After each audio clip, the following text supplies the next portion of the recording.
Hey everybody out there, this is Seto, and today for you guys we are going to be talking about a little interesting video. Now, about a week or so ago, I was talking about, when to pick up cards, when's the optimal time to buy cards, and things of that nature, so you could spend your money a little bit more wisely in the game of Yu-Gi-Oh! And today we're going to kind of expand upon that in probably the last segment for the time being, and that being, when is the best time to buy Yu-Gi-Oh! Cards? Or cards that are good, or just Yu-Gi-Oh! Cards in general. So personally, from personal experience, I have personally found that the most optimal time to buy Yu-Gi-Oh! Cards is in bad formats. Now you may ask yourself, well, why should you just buy in bad formats, or buy most of your cards in bad formats? Now, by definition, a bad format can vary from person to person. But when I mean bad format, I am saying a format where there is just usually one dominant deck and no other decks can really compete.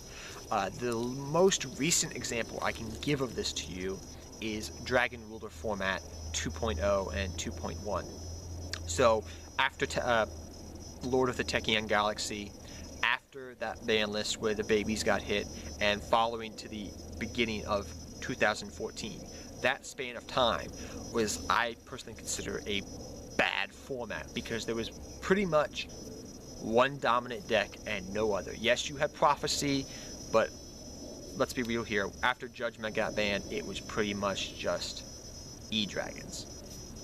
After that format, even though Konami thought they took care of E-Dragons, they still dominated, and no other decks could really thrive. And for that reason, people got discouraged. People got down.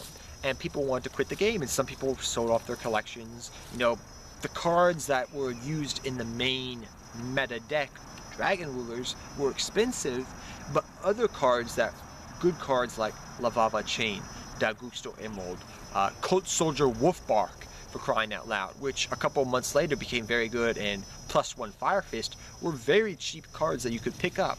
Good cards are cheap in bad formats. And I find that that is the best time to pick up good cards. Let's just go back. Even though a lot of these cards have gotten their reprint, we have to go back to when they originally came out and what they became after that, before they got their reprints. So, Lavava Chain, before the recent reprint, was a very expensive card. It was a very good card, straight out of the set that came out of in Hidden Arsenal. And it was, for the most part, it was a good card. People considered it a good card, but when it's in a bad format and that card is not being played, even if it is a good card, it's going to be cheap. And I was able to pick up a Lavava Chain for $15. On top of that, Coach Soldier Wolfbark, before +1 Fire Fist, in that E-Dragon format, was a $15 to $20 card. You could have picked up a whole bunch of Wolfbarks for originally, very cheap, and then sold them off when it got good. Even though you may not know if it got good, you know that E-Dragons are probably going to get hit on the next list. And some type of deck is going to be good, and this card is pretty dang good. Special summon something back, overlay, make an exceed, good card. So, if you're able to invest in those, you can maybe make money after that bad format happens. Or you may just say, I want these good cards. I've been wanting these cards for a while, but they've been expensive. And this bad format is happening right now. It's this one dominant deck, and everything else that's not, that is not that being played in that dominant deck is pretty cheap, and so I can go pick up on that stuff because the prices go down in bad formats, because people are selling their collections, people are selling cards.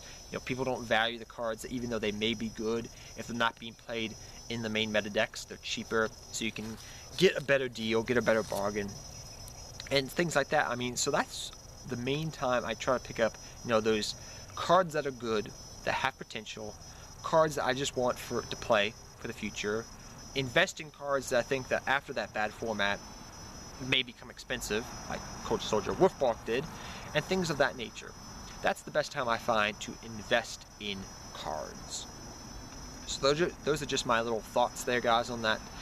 When to invest in cards and why it's a good idea to invest in bad formats and to buy cards in bad formats is because the fact of the matter is, if it's not the main meta, it goes down in price. That's true with anything, even in today's game. If it's not being played in main meta, it's usually low in price. And if it becomes main meta or it gets hype trained, price goes up. And especially after those bad formats end, people are like, okay, oh my gosh, this deck is hit. It's kind of being like hit on the head. It's like, E-Dragons are kind of dead. we'll still try to play them, but you know, another deck comes along and takes its place. Game of Yu-Gi-Oh! Power creep. One deck goes away, another deck comes, just keeps going up and up and up. So that's just my thoughts, guys. Till next time, guys, take care, have fun dueling, good luck dueling. Hope this video was informal to you guys and you took something away from it. And so next time, guys, Seto Kaiba, I'm out of here, guys, and good luck dueling to all of you. And I really hope that this video was helpful. And like I say in most of these videos, these are from personal experiences, personal buying of cards, and investing in the game of Yu-Gi-Oh! So till next time, guys, take care, everybody. Seto Kaiba, I am out of here, and good day to all of you.